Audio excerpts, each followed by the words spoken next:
So we're back again for Carolyn Brown's Cowboy Strong. This is the stopping point. But we're going to hit the book and hit it hard. And then hopefully tomorrow night we're going to finish the book and I'll give you a rating. Something tells me it's going to have an outstanding rating because she's one of my favorite authors. So take a deep seat. Let's continue on and find out what's going to happen with Alana and Paxton. Then suddenly it was Thursday, and she realized that she hadn't seen Pax since Sunday evening. They sent texts back and forth all week long, and she called him a couple of times. She missed him, yes, but it wasn't all-consuming ache to be with him. When people were first in love, they couldn't stay away from each other. That's high school infatuation, that pesky voice in her head said. Where's your mind? Matt asked from across the desk. You've been looking off into space like you expect angels to float down from heaven. Might be nice if that was possible, she smiled at her father. How do you feel today, Daddy? You didn't eat lunch, and you were supposed to be out at the barn right after supper to start cleaning it up for the wedding. You need to keep your strength up. I don't have much appetite, Matt told her. Iris is coming over, and we need to plan to sit back and supervise this evening. So I don't need a lot of energy to do that. You don't need to worry about me, darling. I've accepted things, and I'm ready. Everything I ever wanted, other than getting to know my grandkids, is happening. I already told Pax, but I haven't told you. The funeral arrangements are taken care of, so you don't have to worry about decisions like that when time comes. And I've talked to the lawyers. The minute the preacher pronounces you man and wife, the bar C becomes y'all joint property. Iris and I had a long talk after dinner on Sunday. She's having papers done up to give Maverick full ownership of the Callahan Ranch. Everything is working out perfectly. Elena's chest tightened and the room did a couple of spins. She felt everything going dark and her body slipping out of the chair when her phone rang and the noise jerked her back from the abyss. Yes, that's right, Matt was saying. Tell the boys that we'll meet them there in a half an hour. I ordered pizza and beer to be delivered at 5:30. They got double pay for working overtime on this for us. Elena had never fainted before in her life, but if the pain in her arm and the throbbing ache in her head were symptoms, she didn't want to do it again. What was that all about? She asked. That was page 174, 175. Here comes 176, 177. The hired hands are going to help us with the barn business, Matt explained. You are looking a little pale, honey. Are you sure you're all right? I'm fine, Daddy, she assured him. He damn sure didn't need to be worrying about her. I just dozed off and almost fell out of this chair. Well, damn it, I thought maybe you were pregnant, he teased. Your mama fainted a few times when she was first expecting you. Sorry to disappoint you. She had mixed feelings about the idea of being pregnant. Would she be sad or happy if it had happened that one time they hadn't used protection? And what would that mean for their future? I haven't been sleeping well, and all the book stuff bores me. I dozed off there for a couple minutes. What had started off as a simple ceremony so her father could walk her down the aisle had snowballed into a huge nightmare. Iris might be waiting to draw up the papers until everything was settled, but not her father. He had to have things signed, sealed, and delivered before he went to his grave. She hated herself for thinking such a thing, but it would have probably been the best if he went on to heaven before the wedding. Then she could simply postpone it all because of his passing, and it would never come about at all. Her chest tightened again, this time with guilt for letting such a horrible thought filter through her mind. Everything around her spun at warp speed for half a second before it settled down. Forgive me, she sent up a silent prayer. Don't take him before you have to. I reckon we could go downtown to the barn and get going on down to the barn and kind of get an idea about the lay of things, Matt said. We'll get us a cold beer on the way through the kitchen. Pizza does sound good to me, so I'll eat good tonight. The brain booger messes with my taste buds. Not much of anything tastes like it should anymore. Well then, Elena stood up. You decide what you want from now on, and I'll make it or either send out for it. Sounds like a good idea to me. Reckon you could whip up some Western breakfast burritos in the morning? Spicy stuff is what sounds best. He settled his cowboy hat on his head. We'll take the farm truck and you can drive. Burritos it is. She grabbed the keys from one of the hooks back of the door and she passed by. Do you really think 500 people will be at this wedding, Daddy? I have no idea, but my motto is be prepared. He crossed the backyard, opened the gate, and went right to the 20-year-old work truck. If they all don't eat up all the food, then we'll send out for home with whoever it wants, or the hired hands can take it to the bunkhouse and freeze it for later. It won't go to waste, that's for sure. Given a choice, Elena wouldn't have wanted to talk about entering data into a computer for days or discussing what to do with the leftovers from the wedding. There wasn't a single conversation that she wanted to have with her father right then. All she wanted to do was sit and drink in every single breath he took, and see him smile that smile which made her eyes twinkle. She wanted to hang on to memories when he had taken that first step into eternity. She parked the truck in front of the sale barn and got out. Matt was halfway to the barn when he passed Pax coming to meet her. They exchanged a few words that she couldn't hear, and Matt kept going. Was he walking slower, or was it her imagination? She was still trying to figure out that when Pax picked her up and swung her around several times. 176, 177. Here comes 178 and 179. I missed you this week, he said, and before he set her down, tipped her chin up and kissed her long, hard, with that lots of passion. Me too, she admitted. It's getting real, Pax. Are we really getting married in 2 weeks and 2 days? Looks like it. He took her by the hand and led her toward the barn. How much longer can we keep Matt's condition under wraps? He seems to be losing more weight, and since Sunday his genes are hanging on him. He's got to be the one to make that decision when to tell people, she whispered as they entered the huge building. Right now there were 3 tractors parked inside. The floor was covered with loose hay that had fallen out of small bales that had been stored in there. Alana couldn't remember when she hadn't helped her dad take care of the annual fall sale in that very place. On sale days, the bleachers and balconies always looked like a sea of cowboy hats. The cattle were brought in from the back door, and the bidding wars began. Even the culls from the Barpsey stock were coveted by ranchers, local, national, and sometimes even international. She took a deep breath, sucking in the smell of the hay, imagining the fast-talking auctioneer standing with his gavel up behind the wooden lectern on the stage. Oh my goodness, Crystal, the wedding planner, came out from the shadows and clapped her hands.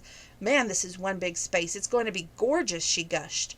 We can have the guests sit in the bleachers, the balconies reserved for the best seats for the family, of course. We can put the filmy curtains of the tulle up around the tables to set them off from the actual ceremony staging. I can't wait to see how all this is going to look. I didn't know you would be here tonight, Elena said, but welcome to the sale barn. I'm glad you see possibilities. Oh, honey, Crystal almost swooned. I'll gladly take 20% off the total tab if you'll let me use pictures on my website and if you'll grant me exclusive rights to have other weddings here. Yes, we'll do both. Matt walked up beside her. I wanted to introduce you around, Crystal. This is Iris Pax's grandmother, and this is his brother Maverick, his wife Bridget, and their daughter Layla. Pleased to meet all of you. Crystal's eyes were darting from one place to another just like a little kid in a candy store who had no limits on what she could spend. So this lovely baby is your new niece, Elena? That's right. Elena hadn't thought of what all she was marrying, but Pax would bring into her life. A brother-in-law, a niece, a sister-in-law, and a grandmother. She loved Layla, but the idea of having Iris as her grandmother, well, that might be the very thing that prevented her from divorcing Pax. We have to remember to tell the photographer we want a picture of the bride and groom with the baby. That's always such a sweet shot, Crystal said. What do you think of putting the white stadium chairs on the bleachers for the guests? Might keep them from getting splinters in their butts, Iris said. Got any engraved with a C on the back? That would be really nice. Crystal made a note. I'll check and see what that. If not, maybe wedding bells, better yet, a lucky horseshoe. Pax pulled at Elena's hands. Let's go move a tractor. Yes, she whispered. Where are they all going? Iris asked. Thought maybe we'd drive a tractor out of the barn so Crystal could see how big the place is and the guys could get busy cleaning the stalls out, Elena answered. That's 178, 179. Here's 180, 181. The hired hands will do that. Matt pointed toward a few tables with a few chairs scattered around it. Y'all sit down with Crystal and go over what she planned. She and I have been talking every day about this is your wedding, Elena Joy, and I want it to be perfect. Well, damn it, Elena sighed. I haven't seen Pax all week. We were going to make out a little bit. You can do that after we get done here tonight, Matt chuckled. I'm not playing poker until the wedding's over, so you can have the tack room for some privacy, he winked at her. And no curfew? She teased. How about daylight? Matt answered. Now, go on over there and sit down. Time is getting short. There's lots to do. Me and Iris here have some things we need to discuss, and y'all need to hear Crystal's plan. Elena would far rather have heard what her father and Iris were talking about, but she and Pax followed Crystal to the table. The women quickly opened their case and began to show them pictures. This is going to be the most unusual wedding I've ever done yet. Let's start with the corsages, boutonnieres that the florist made, and here's the sample. She laid out 3 separate 8 by 10 color photographs. Elena studied the first one and handed it to Pax. What do you think? Honey, I'm the groom. My job is to say the vows without stuttering and make you happy, he answered. All 3 of those are nice, but that last one is downright cheesy. Elena patted him on the cheek. Thank you, I thought the same thing. I like this one best. She handed Crystal the picture. Remember what I said to keep it simple? Now what's next? Crystal made a big green check mark on the back of the chosen picture and laid the other 2 aside. Then she brought out 3 more, this time centerpieces. Without even handing one off to Pax, Elena picked up the one and gave it back to her. I like the mason jar idea better than that fancy crystal vase. Side note, I think that's the best note she could have done. Add a yellow ribbon around the neck, and that's perfect. Pax took the free hand of his and laid it on her. Pax took her free hand in his and laid it on his thigh. Maverick and I used to pick wildflowers and bring them to Mam. She put them in mason jars. Mamma did the same thing when I brought her bouquets from the pasture, Elena said. Now tablecloths, Crystal said. I brought fabric swatches. Here's the configuration that I've come up with for the round table, so try and picture them many covered or with whatever color you choose. Elena spent all of 2 minutes looking at the various shades of yellow before she chose. I like the idea of setting the tables and reception area apart from the actual wedding. This soft yellow should be pretty behind the film tool that you mentioned earlier. I agree, Crystal sighed. I believe that's all for now, but we'll need to meet up again next to fine-tune everything, especially with the rehearsal dinner. I'll be taking care of that. Iris walked up behind her. You kids go on now. We've kept you long enough. We'll have the rehearsal dinner in the fellowship hall at the church so all your wedding party can see your gifts. Go on now. Get on with that your making out session, Matt. And I agreed that neither of us would be disappointed if the first child was one of those airplane babies. What kind of baby? Elena brushed. Jet airplanes that bring them faster than 9 months. Matt chuckled. All the rest of the marriage will take full time, but the first one can come along in 7 or 8 months with no problem because they're riding on a jet airplane. Elena blushed again. Daddy. Ma'am. Pax shook his finger at his grandmother. Hey, the pizza's here, Matt said. Y'all pick one up and take it with you to the tack room. There's beer in the fridge, and I put it in there yesterday. Thanks, Daddy. Elena kissed him on the forehead and turned to Pax. Let's get out of here before they embarrass me again. That's 180, 181, and 182. Page 201. I'll help Ma'am babysit, Pax volunteered. Elena has gone off on a road trip to Odessa with Max. Who's Max? She went off to a road trip on Odessa with Matt, her father. So I'm free until Sunday morning. It'll be good for Elena and Matt to have some time together before the wedding. Iris sat down at the table. Things are about to change drastically over there at Bar C. It's only been the 2 of them since Elena was 10 years old, and now there'll be a third in the mix. But you're so right, Pax thought. A drastic change is definitely coming, and none of you have the idea how huge the change could very well be. Okay, moving forward. I'm hoping I'm making you want to go pick this book up and read it because it's so good. Anyway, page 207. Are you okay, Pax asked. You seem to be fighting with yourself lately. I am, she admitted. I can't do all pretending and lying anymore. I'm going home to come clean with Daddy tomorrow. No, you are not, Pax said. We've come this far, and it would break his heart to know that we've deceived him. It's only 2 more weeks, and we'll get through it together. Don't tell me what I can and can't do, Elena said. Now, where did I just lost my place. My eyes averted. We'll talk again after dinner, he said, out of the side of his mouth. We can't argue in church with so many people around us. Who's arguing? Iris said. We're trying to decide if we want Sunday special or hamburgers. Elena lied and then worried that she was going to get entirely too smooth at not telling the truth. You can get a burger any other day of the week, but you can only get chicken and dressing on Sunday, Matt said. But it's up to you 2 kids. Wherever you want and you can have it. Thanks, Daddy, Elena smiled. That was 207. We're going to move over to 208, 209. So what are you 2 kids really arguing about back there? Matt asked when they were in Pax's truck and headed toward the cafe. Don't try to lie to me about it either. You know you've never been able to pull the wool over my eyes, Elena Joy. She glanced over at Pax, and the fire in her eyes said that she wasn't giving in to him or anyone else. Whether to have children when we first get married or wait a couple of years, Pax answered. Her brown eyes looked like they might shoot flames at him any time. If you want my advice, don't wait too long. Matt buckled his seat buckle. You want to have the energy to raise your kids, and the older you get, the less energy you have. Plus, if you wait 2 or 3 years, you'll be set in your own ways, and the baby will kind of upset things. That's exactly what I told Elena. If we want 3 or 4 kids, then we should have the first one pretty quick, and maybe one every 18 months or 2 years after that. If we did, we'd be past 50 when the youngest one graduates high school. Pax thought of that old saying about getting hung for a sheep as well as lamb come to mind. Since he was spinning a yarn anyway, he might as well make it a big one. You two aren't going to gang up on me. Elena crossed her arms over her chest and gave Pax another dirty look. We aren't, baby girl, Matt chuckled. What are you naming the firstborn? Something Joy if it's a girl, she answered. And maybe Thomas Matthew if it's a boy, Pax chimed in. He reached over and patted Elena on the shoulder. If you want to wait a year or start our family, I'm good with that, darling. We could sit and still be parents by the time we're 30. Well, I can't think of any better names, Matt beamed. Y'all need to make a decision, not fight about when to start. Just love each other and compromise. I know I've said it before, but I'm so happy about this wedding and knowing that y'all are going to be together. Pax shot a knowing look at Elena, but she turned her head and looked out the side window. Big black clouds rolled in from the southwest. A long streak of lightning flashed through the sky, and a roll of thunder followed right on its tail.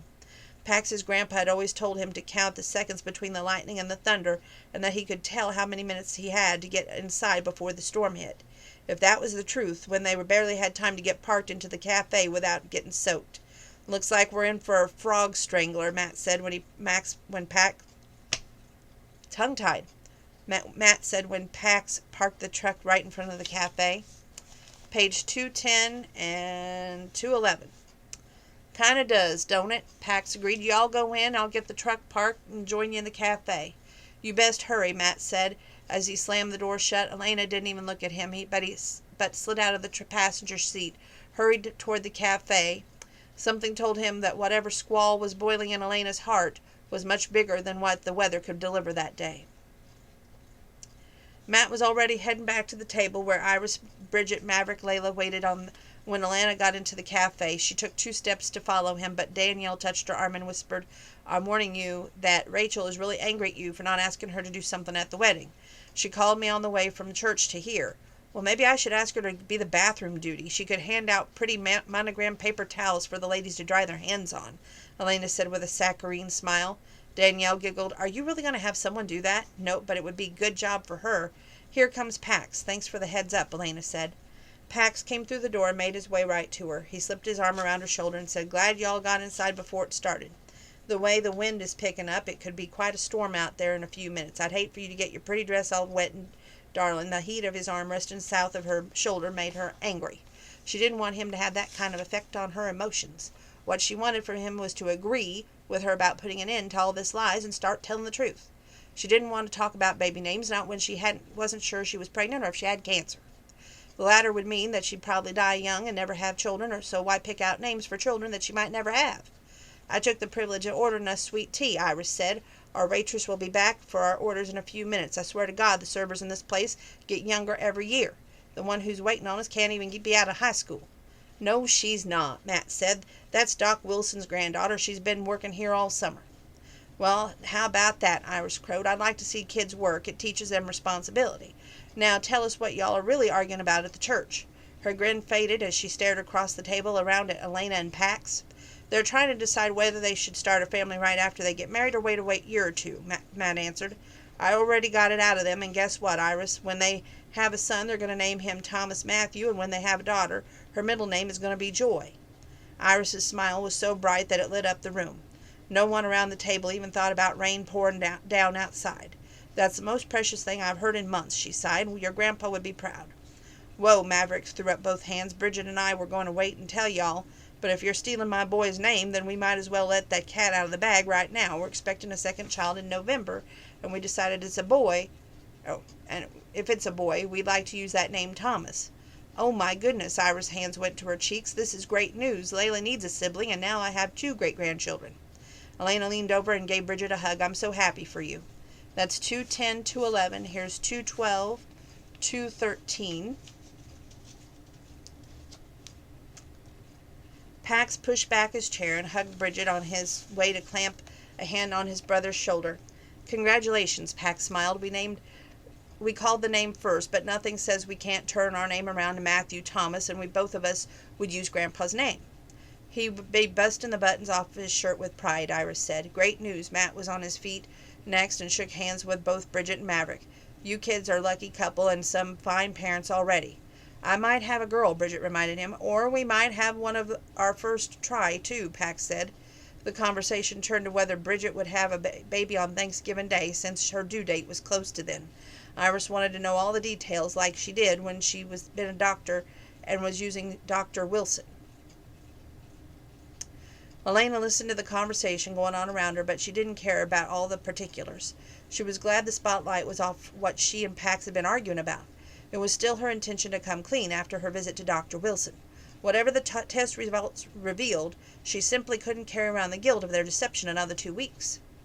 24 hours, Pax whispered into the car and kissed her on the cheek. It's all the same body part almost, isn't it? What are you talking about, she asked. Give us until the time tomorrow to think about what we're going to do. If you're still set on telling Matt, then I'll go with you. He deserves to hear from both of us, Pax said, only for her ears only. Elena agreed with a nod. She hadn't planned to talk to her father until afternoon anyway, and Pax should be there when she did. True enough, it had been her idea, but Pax hadn't hesitated a single second when he agreed to play along. She would know for sure exactly what to tell both of them tomorrow. And one more thing while the attention is on Bridget. Have you taken a pregnancy test yet? Pax asked, his head close to Elena. Okay, you two lovebirds, what are you whispering about now? Bridget asked. I was telling Pax that we'll talk about when to start a family later. Right now I'm starving and I want a big plate of chicken and dressing with all the sides, she answered. I've never learned to make good dressing. I always put on too much sage in it. I'll teach you at Thanksgiving, Iris offered. It took me years to get it right. Here comes the drinks. Better be making your decision about dinner. Thank you, Elena wondered if Iris would even want her in the Calhoun house when she found out that she and Pax had done. The waitress passed their drinks around and then took out their order on the order pad and pen. Y'all ready? Pax went first. I want the Sunday special, only instead of green beans, I want corn. When she'd written down all their orders, the waitress rushed off to the kitchen. Matt picked up the glass of tea, a toast to the new baby. That's 212, 213. Here's 214. We got a few more paper clips. They all clinked their glasses together and took a sip of their teas. Iris raised her glass, another toast to Pax and Elena. We're glad you two finally woke up and realized you were meant to be together. Amen. Matt touched his glass with Pax. Love her, cherish her, and may y'all celebrate your 50th anniversary with your children beside you and your grandchildren playing in the front yard of the Barcy Ranch. Hear, hear. Iris stood up and touched her glass to Elena's. A visual popped into Elena's mind. Pax sitting on the porch with her. 3 or 4 of their grown children gathered around them, and a whole horde of little grandchildren playing chase on the front lawn. The picture warmed her heart, but it wasn't enough to keep her from feeling like the biggest hypocrite in the whole state of Texas. Again, that's 212, 213, 214. And we're starting in at 216, 217. I'm going in. Pax's voice came through loud and clear. Her eyes widened and her breath caught in her throat when Pax pushed his way in the exam room with Mary Beth right behind him. What are you doing here? Elena asked. He folded his arms over his chest. I'm your fiancé, and I've got every right to be here.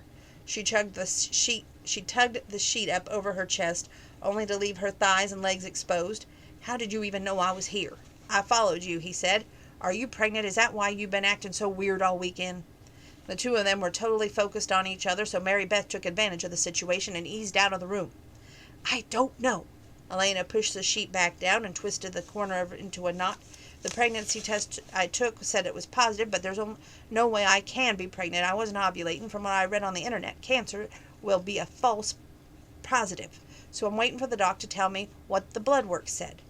And you didn't tell me why.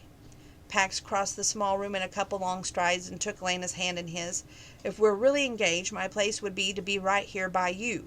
Hell, if we weren't doing more than dating and you thought you were pregnant, you still should have told me.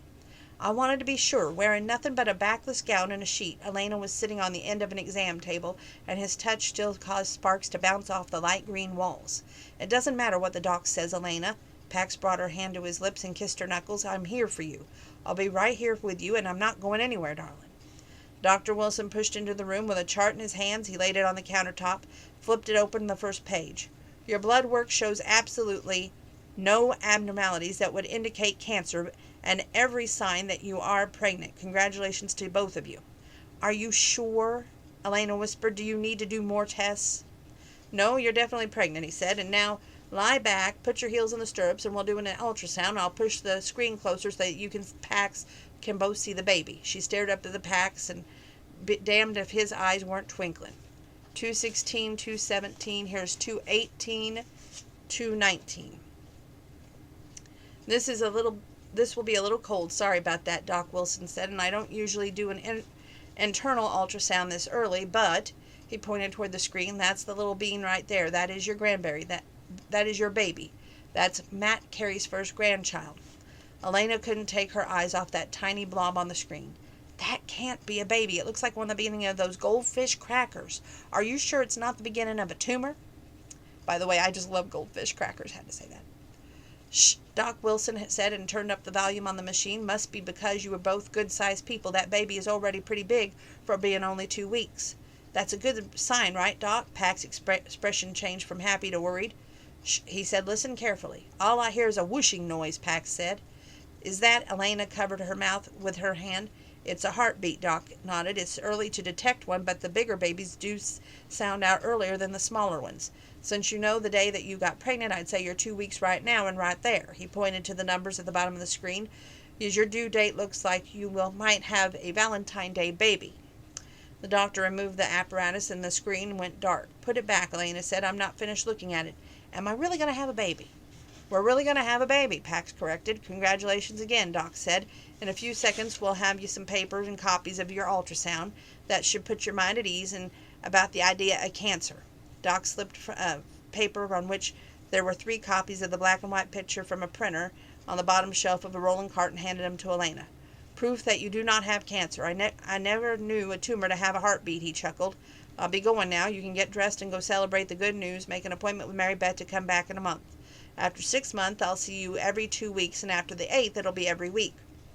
We'll take care of that, Doc, Pax replied, and I'll be here with her for every appointment.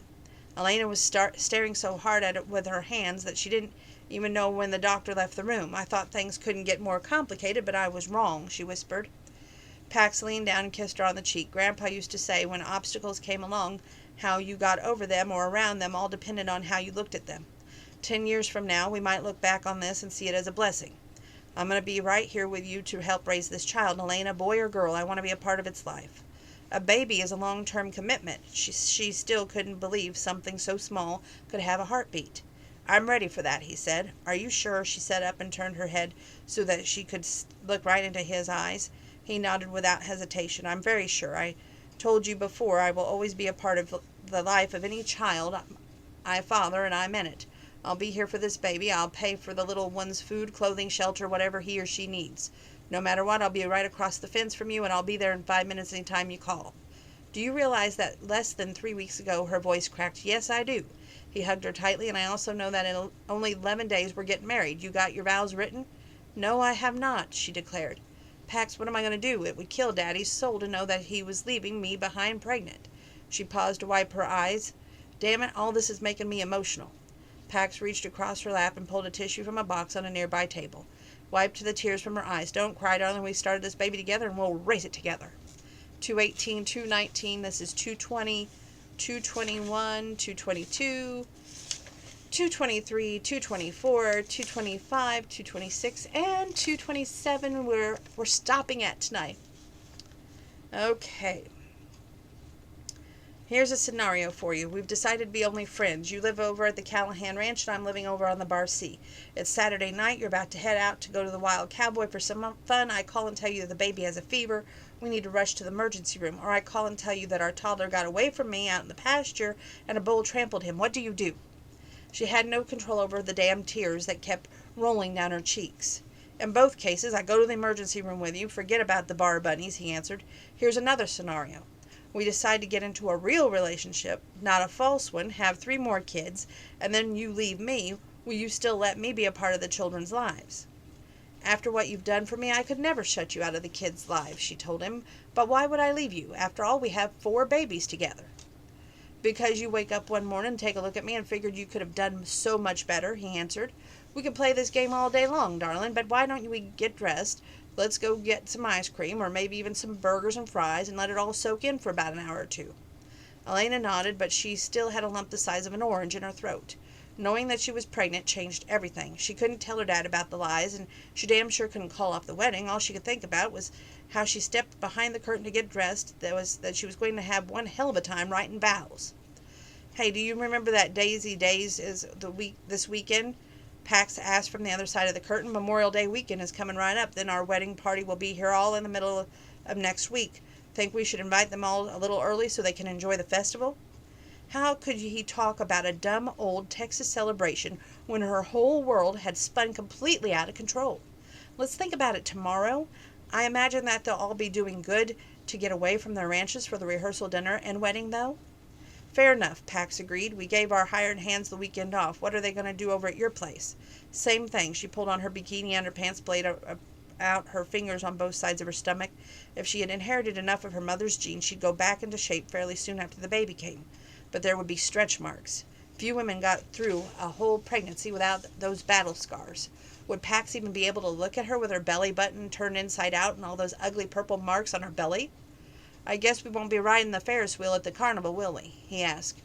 Was he trying to take her mind off, or his off the fact that they were expecting a baby? Elena wondered. Learning that the 2 of them were going to have a baby had been as much a shock to Pax as it had been to her. That had to be why he was jumping from one topic to another. No, and we won't be having a beer either, but we can eat funnel cakes and fried pickles, she answered. And cotton candy. I'll even buy you a daisy to wear in your hair, he offered. That's right, sweet. She pushed the curtain back and stepped out into the room.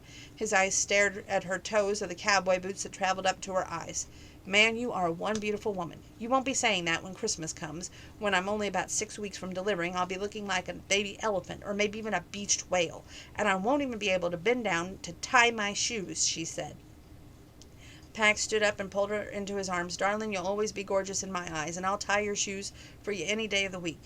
I'll be holding you to that, she said. It's a promise, he told her, and I'll even seal it with a kiss. When their lips met, Pax's knees went more than a little bit weak, and he could feel her heart thumping against his chest.